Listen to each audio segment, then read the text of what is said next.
በስመ አብ ወወልድ ወመንፈስ ቅዱስ አሐዱ አምላክ አሜን። ተበራይቶ በጎተራ ያልገባ መንገድ ላይ የተደፋ የሚመስል ጤፍ ነው አሸዋውማው መንገድ። ያሸዋው ግለት መጫሚያን አልፎ የውስጥ እግርን ይደበልባል።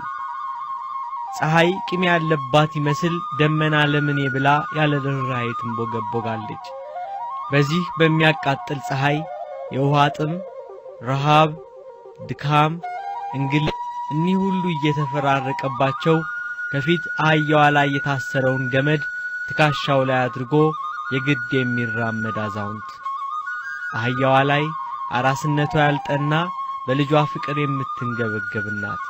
ከአህያዋ ኋላ ስንቅ ነገር ያዘለች የሞት ሞቷን ትራመዳለች። ዮሴፍ፣ ድንግል ማርያም፣ ሰሎሜ። ሄሮድስ ሕፃኑን ሊገድለው ይፈልጋልና እናቱንና ሕፃኑን ይዘው ወደ ግብጽ ሸሸ። የእግዚአብሔር መልአክ አረጋዊ ዮሴፍን ተናገረው። በዚህ የነቢዩ የሆሴዕ የትንቢት ቃል ተፈጸመ። ልጄን ከግብጽ ጠራሁት። የእመቤታችን የቅድስት ድንግል ማርያም ስደት ከቤተልሔም እስከ ደብረ ቁስቋም። ድንግል ማርያም ጌታን በከብቶች በረት ከወለደች በኋላ በስምንተኛው ቀን ወደ ቤተ መቅደስ በወሰደችው ጊዜ የክርስቶስ ከእመቤታችን ተወልዶ ለእስራኤል ዘነፍስ ተስፋ የሆነውን ሕፃን ሳያይ እንዳይሞት ትንቢት የተነገረለት አረጋዊ ሰው ስምዖን በኦሪት ሥርዓት እጅ መንሻ የገባለትን ሕፃን ታቅፎ ዓይኖቹ ለሕዝብ ሁሉ መድኃኒት የሆነውን ሕፃን ማየቱን በመሰከረበት ሰዓት ለዓለም ሁሉ መድኃኒት እንዲሆን ምክንያት በሆነች እናት ላይ በነፍስሽ ሰይፍ ያልፋል፣ ብዙ መከራ ትቀበያለሽ ብሏት ነበር። የመከራው ውል በተራ ቀጠለ።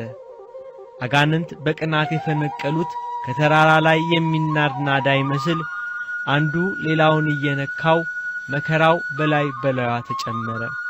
እናትነትን ከድንግልና ድንግልናን ከእናትነት አስተባብራ ያዘች በአቤል የዋህነት የተመሰለች እመቤት ልጇን ሄሮድስ ሊገድለው ይፈልጋልና ጫጩቶቿን ካራዊት እንደምትከላከል ርግብ በቅፏ ከልላ መጨረሻው መቼና የት እንደሆነ ወደማይታወቅ ለስደት ተነሳች።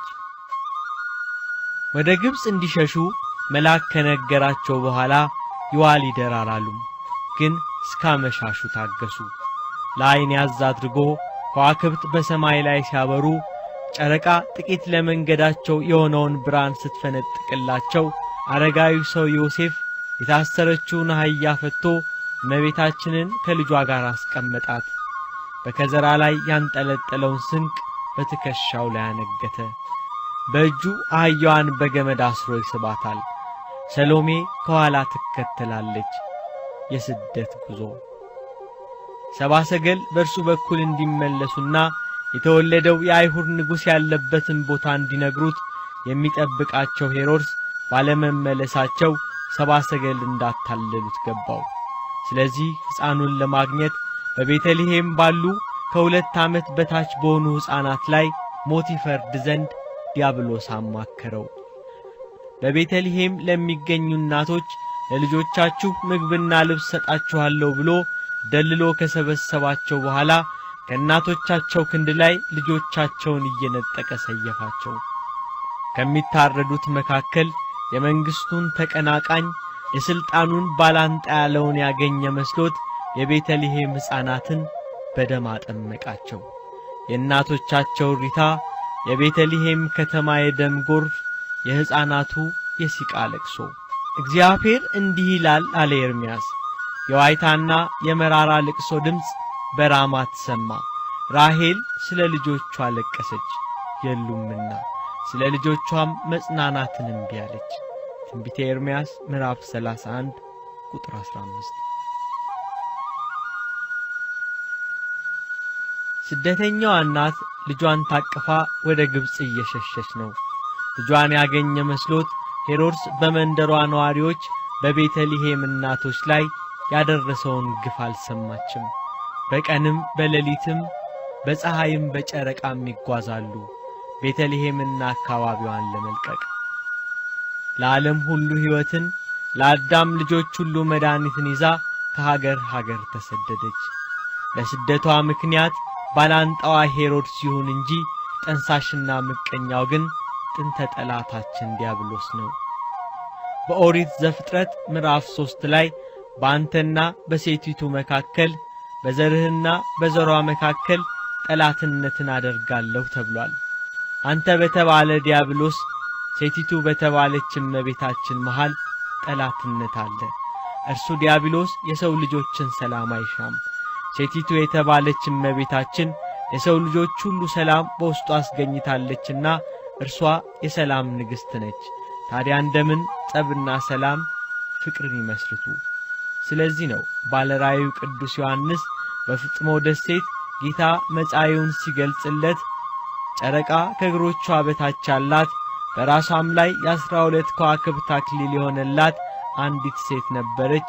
እርሷም ጸንሳ ነበር፣ ምጥም ተይዛ ልትወልድ ተጨንቃ ጮኸች። ዘንዶም ሴቲቱ በወለደች ጊዜ ሕፃኑን እንዲበላ ልትወልድ ባላት ሴት ፊት ቆመ። አሕዛብን ሁሉ በብረት በትር ይገዛ ዘንድ ያለውን ልጅ ወለደች።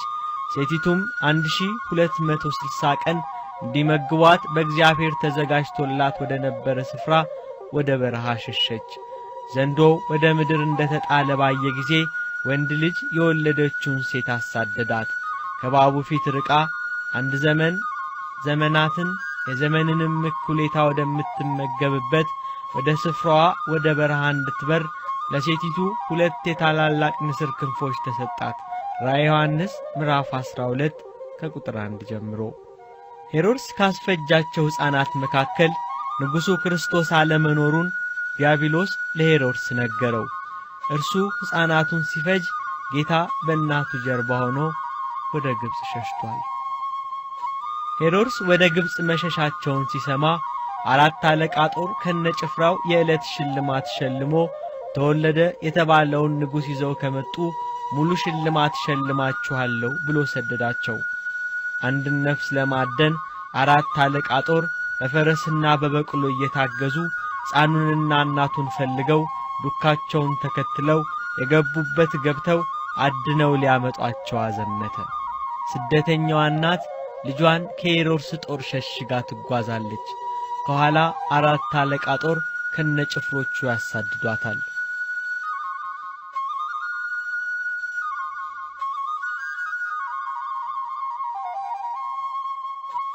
ከሄሮድስ ጦር ለመሸሽ ስደተኞቹ ይጓዛሉ። እመቤታችን ጌታን አንድ ጊዜ በክንዷ ሌላ ጊዜ በትከሻዋ እያቀፈችና እየተሸከመች ጥሻጥሻውን ተራራ ቀበቱን ዳገት ቁልቁለቱን ትጓዛለች። ሰሎሜ ከመንገድ መራቅና ብዛት የተነሳ አልፎ አልፎ ታግዛታለች። ከኋላ ጦር እየሸሸች ከፊት መድረሻ አልባ የሆነ ጉዞ፣ ድካም፣ እንግልት። ይህ ሁሉ አስቀድሞ የታየው የአባቷ የዳዊት ልጅ ሶሎሞን ባልበረታ አቅም በደከመ ጉልበት ፀሐይ ባዛለው ሰውነት ሐዘን በቦረቦረው መንፈስ መሰደድሽ ይበቃል፣ እቴ ሙሽራዬ ሱላማጢስ ሆይ ተመለሺ አላት። እኛም ተመለሺ እናታችን ሱላማጢስ ተመለሺ ተመለሺ ተመለሺ እናይሽ ዘንድ ተመለሺ እንላታለን።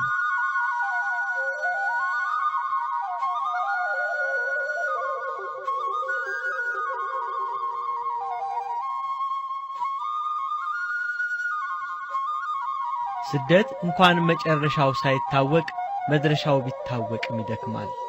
ድካማቸውን ሊያስታግሱ ካገኙት አንዲት ዋርካ ስር ጥለዋል ሊጋሩ ከስሩ አረፉ። ድካም ሁሉንም አዝሏቸዋል። ጭር ባለው አካባቢ ዝምታው ነግሷል። የሚሰማው በማን አለብኝነት የሚነፍሰው ንፋስ ነው። ከሩቅ የሚቦና አቧራ ታያቸው። የቆየ አቧራው የሚንቀስ ነፍስ ነው ይመስላል። አሁን በፈረሶቻቸው የታገዙት አሳዳጆቹ የሄሮድስ ጭፍሮች ናቸው። ኃይል ምክንያት የሆናቸው ግን ዘንዶ ዲያብሎስ ነው። ባለራእዩ ቅዱስ ዮሐንስ ዘንዶ ዲያብሎስ ወንድ ልጅ የወለደችውን ሴቲቱን አሳደዳት አላለም? ብዙ ጦር ኃይለኛ ፈረሰኞች እየቀረቡ ታዩአቸው። ወዴትም አያመልጡም። እመቤታችን ልጇን ይበልጥ አቀፈችው። ርኅራኄ ልቦና የሐዘን መጽናኛ እንባ በጉንጮቿ ላይ ወረደ። ልቧ አለቀሰ፣ ውስጧም አዘነ። ሄሮድስ ያዘመተው ጦር አንድ ነፍስ የሚያሳድድ ሳይሆን አገር ሊወር የተሰለፈ ጦር ይመስላል። ቀስት፣ ደጋን፣ ጋሻ ያነገተ 4 አለቃ ጦር። ዳሩ በመከራ ላይ አስተምረን እንጂ የሄሮድስ ጦር ለርሱ ከቁጥር የሚገባ ሆኖ አልነበረም። ባለራዩ ቅዱስ ዮሐንስ ምድሪቱም ሴቲቱን ረዳቻት እንዳለ ተደግፈው ጥለዋን የተጋሯት ዋርካ ውስጧ ተከፈተ። ቤት፣ ታዛ፣ መጠለያ፣ መሸሸጊያ ጎጆ ሆነቻቸው። ለብዙዎች መሸሸጊያ ናት። ዋርካዋ መሸሸጊያ ሆነቻት፣ ሁሉንም ያዘቻቸው። መከረኛዋን እናት፣ ጠባቂዋን አረጋዊውን ሰው ሰሎሜንና ለስደት በረከት የተጠራችውን አህያዋን።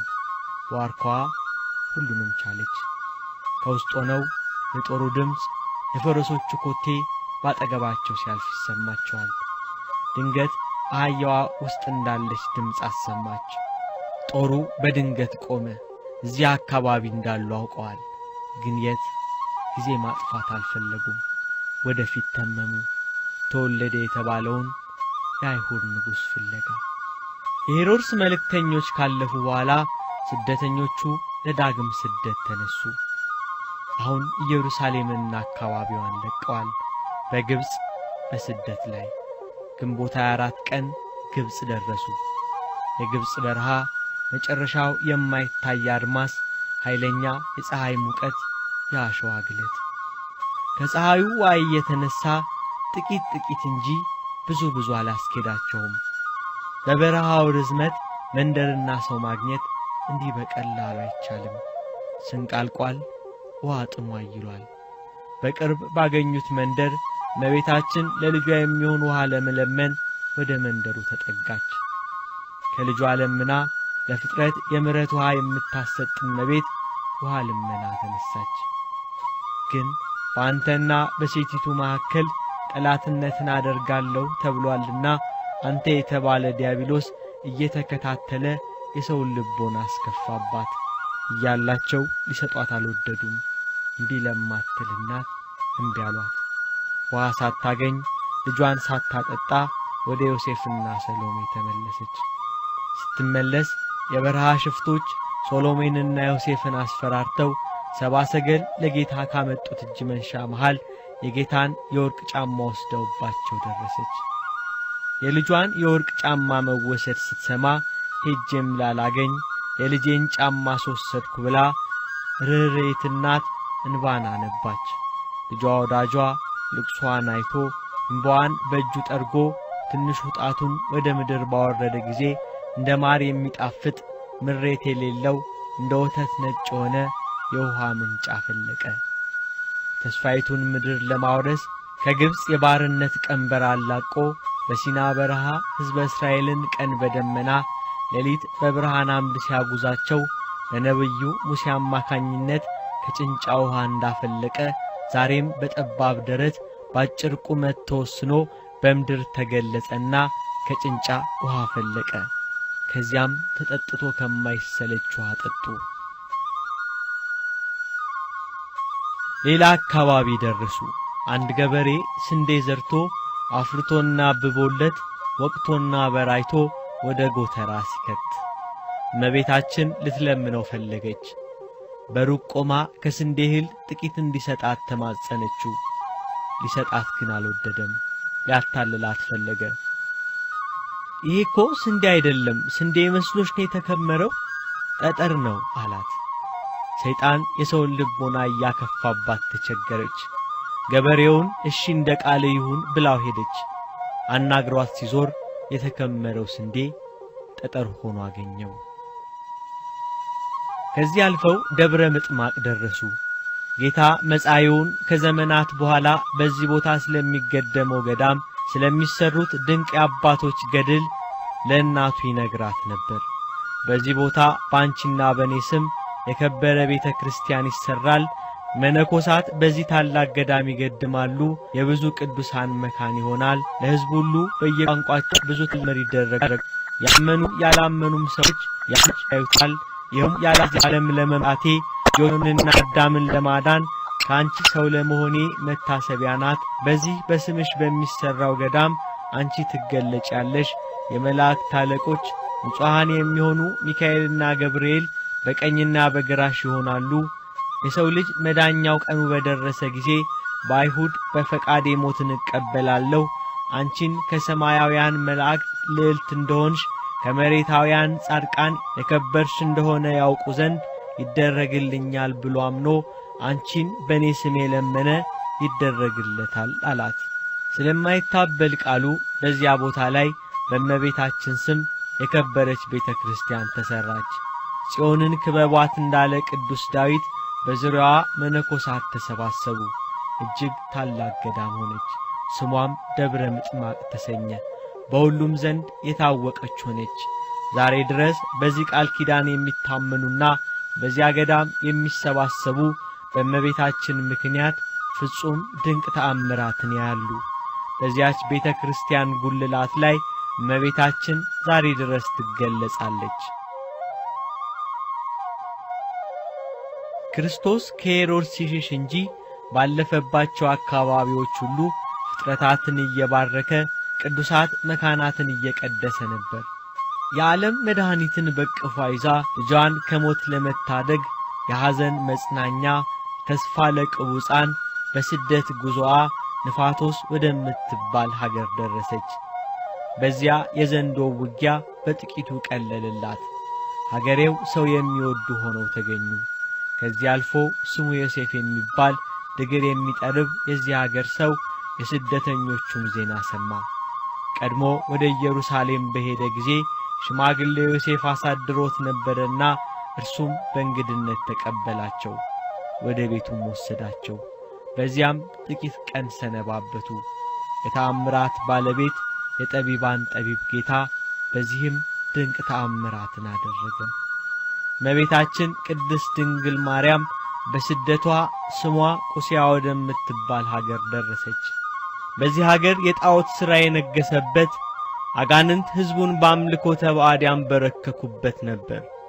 በአንድ አምልኮተ ጣዖት በሚከበርበት ቤት ስደተኞቹ ባለፉ ጊዜ በዚያ የሚመለክ ጋኔን ጮኸ። በወንጌል የጌታን መምጣት የተመለከተ ጋኔን ያደረበት ሰው አረፋ እየደፈቀ እንደጮኸ ጌታ ሆይ ካንተ ጋር ምን አለን? ልታጠፋን መጣህን? እንዳለ እንዲሁ ጮኸ። ይችን ሴትና ልጇን ከሀገራችሁ አስወጧቸው። የግብፅን አውራጃ ሁሉ ዞረዋል። ወደዚህ ሀገር ወደ ጣዖታቱም ቤት የገቡ እንደሆነ ጠላቶቻችን በእኛ ላይ ይነሱብንና የሀገራችን ሥርዓት ይፈርሳል፣ ሀገራችንንም ያጠፉብናል፣ አስወጧቸው እያለ ጮኸ። የአገሬው ሕዝብ ሰይጣን ልባቸውን አክፍቷቸው ስደተኞቹን ጠሏቸው። ሕዝቡም ወደ ጣዖት ቤቶቻቸው የገቡ እንደሆነ የሀገራችን ሥርዓት ይፈርሳል፣ ሀገራችን ይጠፋብናል፣ መከበራችን ይቀራል እያሉ ጮኹ። ለጣዖታት የሚያገለግሉ 100 የሚሆኑ ካህናተ ጣዖት ገመድና በትር ይዘው ስድብ አበዙባቸው። ሂዱ፣ ከሀገራችን ውጡ፣ አንፈልጋችሁም አሏቸው። አማልክቶቻችን በእናንተ ምክንያት ሀገራችንን እንደሚያጠፏት ነግረውናል፣ ውጡ አሏቸው። አሳደዷቸው። ማረፊያ ጠፋ። እህል ውሃ ሳይሆን ለጥቂት አረፍ የሚሉበት ቦታ አልተገኘም። የነገሥታት ንጉሥ ዓለማትን የሚገዛ እሱ ተሰደደ። ለፍጥረታት ሁሉ መጠጊያ ማረፊያ የሆነች እናት ማረፊያ ታዛጣች። ተመለሺ፣ በአባትሽ በዳዊት ሀገር ብዙ ማረፊያ ያለሽና ተመለሺ። ሱላማጢስ ተመለሺ፣ እቴ ሙሽራዬ ተመለሺ፣ እናይሽ ዘንድ ተመለሺ። አጋንንት የሰውን ልቦና እያከፋባት ከቁስያ የተሰደደች እመቤት ከብዙ የመንገድ ድካም በኋላ ትዕማን ከምትባል ሴት ደጅ ደረሰች። በእንተ ስማ ተብላ በስሟ የሚለመንናት ለልመና ድምጿን አሰማች። ትዕማን በአገልጋዮቿ የተከበበች ባለሀብት ሴት ነበረች። የእመቤታችንን የልመና ድምፅ፣ የፊቷን ደም ግባት፣ የታቀፈችውን የልጇን ክብር ሞገስ የተመለከተች ትዕማን ከወዴት እንደመጣች ጠየቀቻት። እመቤታችን ከይሁዳ ምድር ተሰድጄ የመጣሁ ነኝ አለቻት። የትዕማንን ልብ መዳናችንን የማይወድ ጥንተ ጠላታችን አውሬው ዲያብሎስ አከፋው። ለመዳናችን ምክንያት የሆነች እመቤትን እንድትጠላት አደረገ። በክፋት ተናገረቻት። ክብር ምስጋና ይግባትና ደረቅ ኃይለኛ ብትሆኝ ይሆናል እንጂ እንዳንቺ ያለ ቆንጆ ከመጋረጃ አትወጣም ነበር። ንግግሯ በስደትና በረሃብ የደከመ ሰውነትን እጅግ አድርጎ ይጎዳል። ጠባቂዋ ዮሴፍ ለንግግሩ መልስ ሰጠ። ለለመነ ቢኖር ይዘከሩታል፣ ባይኖር ካለው ያድርስ ይሉታል እንጂ እንደ ጦር ልብ የሚነካ ነገር መናገር ምን ያደርጋል አላት። ትዕማንን ከከበቧት አገልጋዮች አንዷ ኮቲባ ለእመቤቷ ልታግዝ ደርቡን እያናወጠች ከሰገነቱ ወርዳ ወደ ስደተኞቹ ተንደረደረች።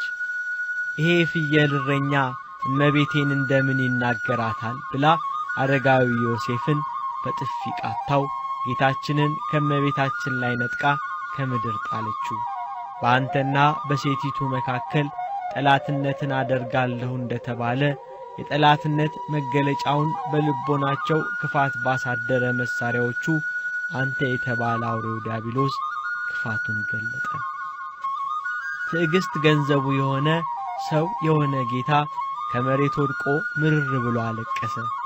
የልጇ ለቅሶ የትዕማን ክፋት ያቺ የሐዘንተኞች መጽናኛ እናት እንባ እንድታነባ አደረጋት። እንባ በፊቷ ወረደ። ልጇን ከመሬት ልታነሳው ዝቅ ስትል አረጋዊ ሰው ዮሴፍ ታያታንሺው አምላክነቱን ይግለጽ አለ። ብዙም አልቆየም። በአሮን ክህነት በእግዚአብሔር በተመረጠ በቅዱሱ ሙሴ ላይ የዘለፋና የትዕቢት ቃል የሰነዘሩ ምድር ተከፍታ ዳታንንና ወንድሟ አቤሮንን እንደዋጠቻቸው ትዕማንን ከነገረዶቿ ዋጠቻቸው። በዙሪያዋ የነበሩት የክፋት ተባባሪ ቤተሰቦቿ ጦጣና ዝንጀሮ እየሆኑ የገዛ ውሾቻቸው እያሳደዷቸው ገደል ለገደል ተባረሩ።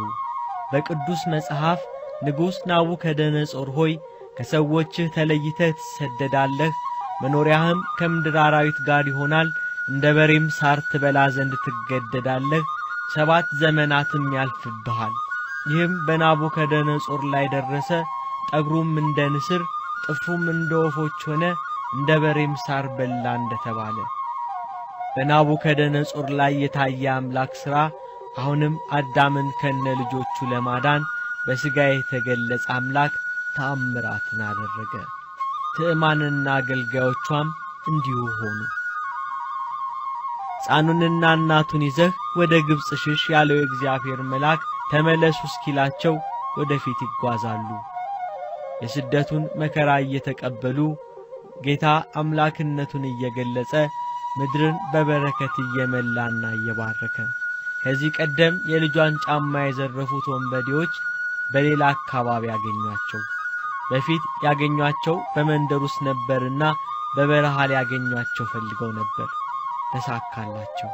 ሰይፋቸውን መዘው ሊዘርፏቸው ተነሱ።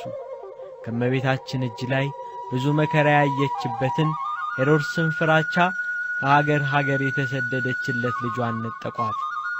የለበሰውን የምስራቅ ሰዎች እጅ መንሻ ይሆን ዘንድ ያመጡለትን ልብሱን ገፈፉት። የተራቆተ የምታለብስ እናት የለበሰችውን ገፈፏት። በራሷ ላይ የነበረውን ነጭ ሐር ሻሽ ወሰዱባት። ዮሴፍና ሰሎሜንም ዘረፏቸው። የሚፈልጉትን የነጠቁ ሽፍቶች ጥቂት ከነርሱ ሄደው መልሰው ቆመው ለስደተኞቹ በማይሰማ በሆነ ጉዳይ ይከራከራሉ።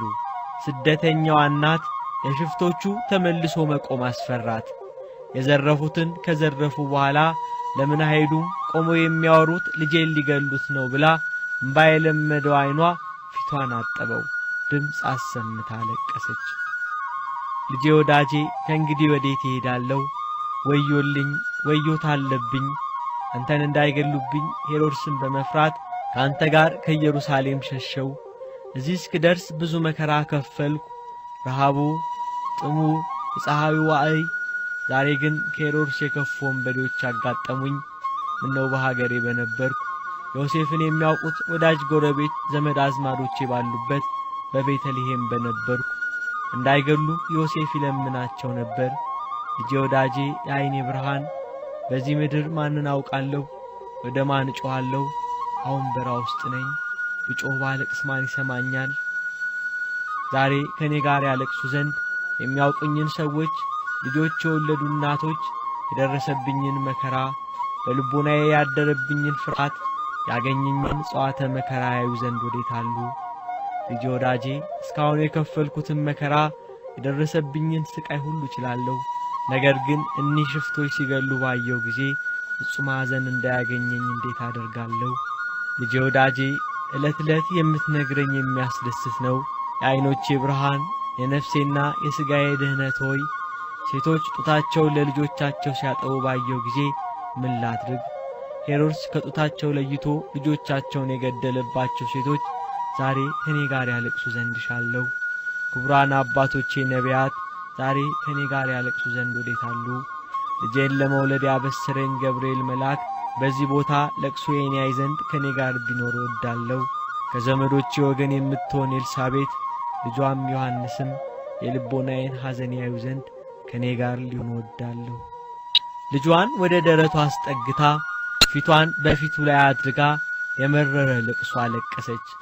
ልጇ ወዳጇ እናቴ ሆይ አታልቅሺ፣ ከዕለተ ዓርብ አስቀድሞ ቀስፈስም አላት። ከቶች አንዱ ታችን ስታለቅስ አይቶ ሆናው ተናወጽ ተጸቅሶ በሐዘኗ ብዛት በእንባዋ መፍስ የዘረፉትን ሁሉ እንዲመልሱላቸው ፈልጓል። ሌላው ግን በጭካኔው ጸንቷል።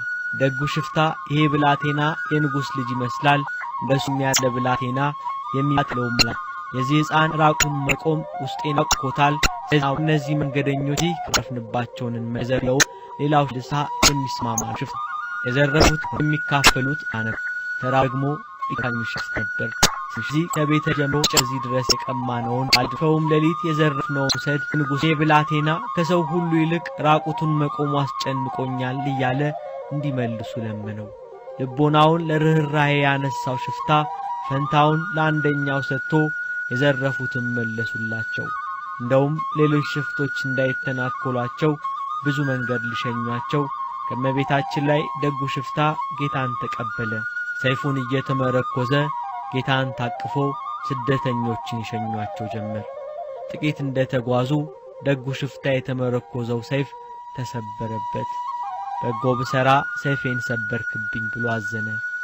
ጌታ የተሰበረብህን ሰይፍ አምጣ ብሎት ሰብስቦ ቢያቀርብለት እንደነበር አድርጎ ሰጥቶታል። ይሄ ደግ ሽፍታ በጌታ ሥራ ተደንቆ ይሄ ብላቴና ከደቂቀ ነቢያት ወገን ነው አለ። የተናገረውን አላወቀውም። ጌታም አንተ አዳምን ቀድመህ ገነት ትገባለህ አለው። በሁለቱ ንግግር ሊዘብት የፈለገ ክፉ ሽፍታ ከደቂቀ ነቢያት ወገን ቢሆን አይደለም አንተ ወንበዴውን ገነት ትገባለህ ማለቱ ብሎ ተሳለቀ። ጌታ ይህን ደግ ወንበዴ ባረከው። ብዙ መንገድ ከሸኟቸው በኋላ ተለያዩ። ለእናቱ ለእመቤታችን ለድንግል ማርያም ስለ እነዚህ ሁለት ሽፍቶች ፍጻሜ ነገራት። በኢየሩሳሌም አይሁድ አንዱን በቀኜ አንዱን በግራዬ ይሰቅሏቸዋል። በዕፀ መስቀል ላይ በቀኝ ተሰቅሎ የሚያምንብኝ በልቡ ምሕረት ያለ ቸር የሚሆን ይሄ ሽፍታ የአባቴ ፋንታ ነው፣ ከልጆቹና ከአዳም ቀድሞ ገነት ይገባል አላት። ይሄ ደግ ሽፍታ ግብፃዊ ሲሆን ጥጦስ ይባላል። ጓደኛው ደግሞ ዕብራዊ ነው፣ ስሙ ዳክርስ ይባላል። እኒህ ሁለት ሽፍቶች ጌታ በቀራንዮ አደባባይ ስለኛ ሲል ከወንበዴዎች ጋር ተቆጥሮ በተሰቀለ ጊዜ ጥጦስ ወይንም ፈያታዩ ዘየማን በቀኝ ዳክርስ ወይንም ፈያታዩ ዘጸጋም በግራ ተሰቀሉ።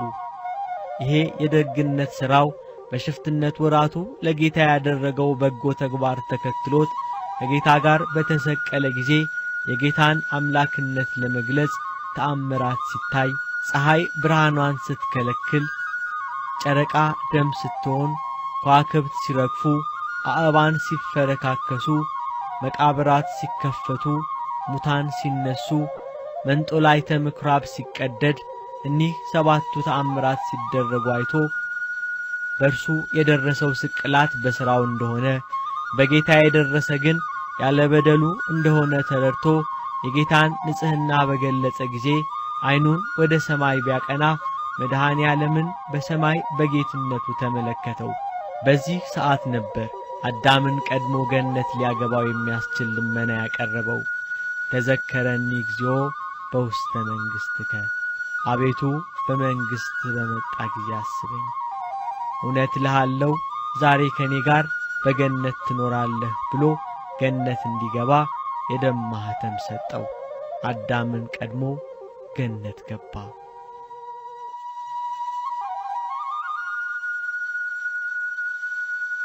ስደቱ መጨረሻ አልነበረውም። ሌላ ጉዞ ተጀመረ። ድካም፣ እንግልት፣ ስቃይ። ጌታ በፈጣን ደመና ሆኖ ወደ ግብጽ ይወርዳል ብሎ ነቢዩ ኢሳይያስ በትንቢቱ እንደተናገረ ነቢዩም ባቆምም በዚያው መንገድ ኢትዮጵያ መግባታቸውን ተናግሯል። ከጥንት የታሰበ መንገድ አየው፣ ኢትዮጵያና አውራጃዎቿ አይደንግጡ። እመቤታችን በደመና ተጭና ግብጽን አቋርጣ ወደ ኢትዮጵያ መጣች። ኢትዮጵያን ከሰሜን እስከ ደቡብ ከምስራቅ እስከ ምዕራብ ባረከች።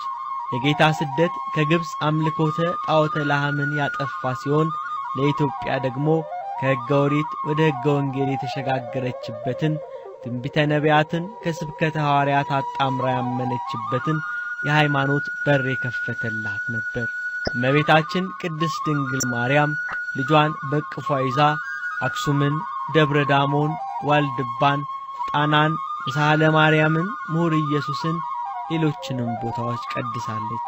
በዚህ ወቅት እመቤታችን ቅድስት ድንግል ማርያም ከልጇ ሀገራችን ኢትዮጵያን በርስትነት ሕዝቧን ቤት አስራ በቃል ኪዳን ተቀብላለች። ሀገራችን ኢትዮጵያ የእናታችን የቅድስት ድንግል ማርያም ሀገር ናት። ከ6 ወር የመከራ ስደት በኋላ የእግዚአብሔር መልአክ ለእመቤታችን ጠባቂ ለአረጋዊ ዮሴፍ ተናገረው። የሕፃኑን ነፍስ የሚሹት ሞተዋልና ሕፃኑንና እናቱን ይዘህ ወደ ኢየሩሳሌም ተመለስ። አሁን መከራ ስደቱ ይበቃታል፣ ትመለስ። ወደ አባቷ ወደ ዳዊት ቤት ትመለስ። ስቃይ፣ እንግልቱ፣ ረሃብ፣ ጥሙ ሁሉ ይበቃል። ወደ አባቷ ወደ ዳዊት ሀገር ትመለስ። ተመለሺ ተመለሺ ተመለሺ፣ ሱላማጢስ ተመለሺ። የልጅሽን ነፍስ የሻቱ ጠላቶቹ ስለሞቱ መሰደዱ ይበቃሻል፣ ቅድስት አገር ይሻልሻል እንበላት። ተመለሺ ተመለሺ።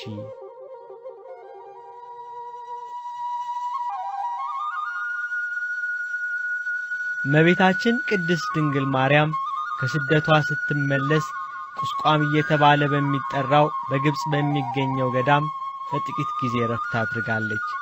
በዚህ ቦታ ላይ በኋላ ዘመን የእስክንድሪያው ሊቀ ጳጳስ ቅዱስ ቴዎፍሎስ በስሟ ቤተክርስቲያንን ሰርቶባታል። ያቺ ቤተክርስቲያን ዛሬ ድረስ ትቀደሳለች።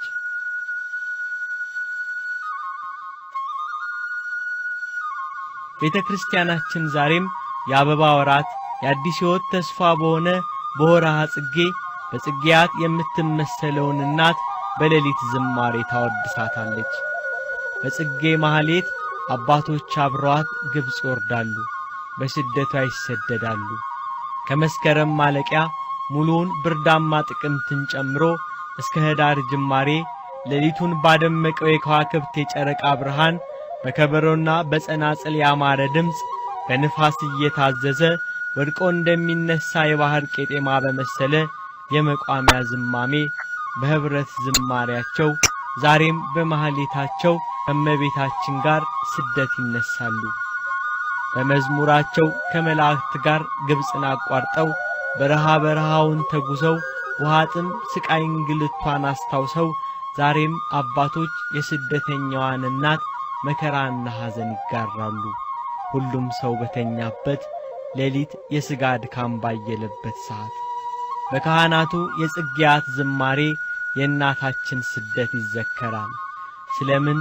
ዛሬም ከልቦናቸው ያሳደዷታሉና። ዘንዶው በሴቲቱ ተቆጥቶ እግዚአብሔርን ትእዛዝ የሚጠብቁትን ከዘራው የቀሩትን ሊዋጋ ሄደ። በባህር አሸዋ ላይ ቆመ እንዳለ ባለራዩ ቅዱስ ዮሐንስ በባህር አሸዋ የተመሰለ የመናፍቃን ልቦና ዛሬም እመቤታችንን አሳዷታል። ብዙዎች ከልባቸው አስወጥተዋታል። ዘንዶው ዲያብሎስ ዛሬም ከዘሯ የቀሩትን ምእመናንን ይዋጋል። ያለ እርሷ መዳን ያለ እርሷ ተስፋ ሕይወት የለምና ተመለሺ ተመለሺ ተመለሺ፣ ወደ ልቦናቸው ተመለሺ፣ ክፋት በደላቸውን አትመልከቺ። ተመለሺ፣ ወደ ወገኖቻችን ልብ ተመለሺ።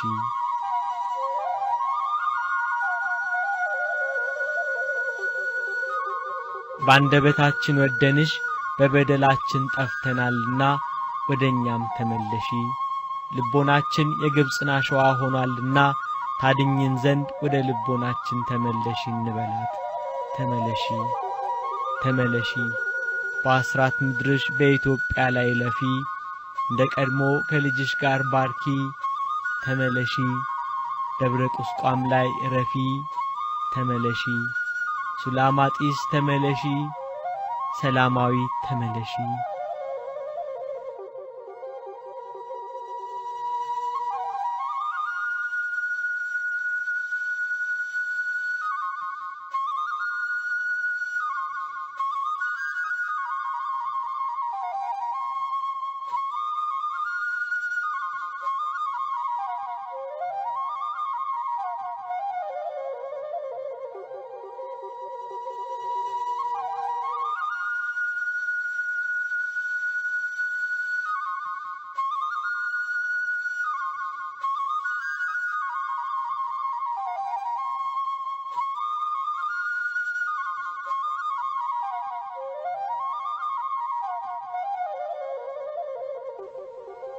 ምስጋና ይሁን ለአብ ለወልድ ለመንፈስ ቅዱስ ዛሬም ዘወትርም ለዘለዓለሙ አሜን።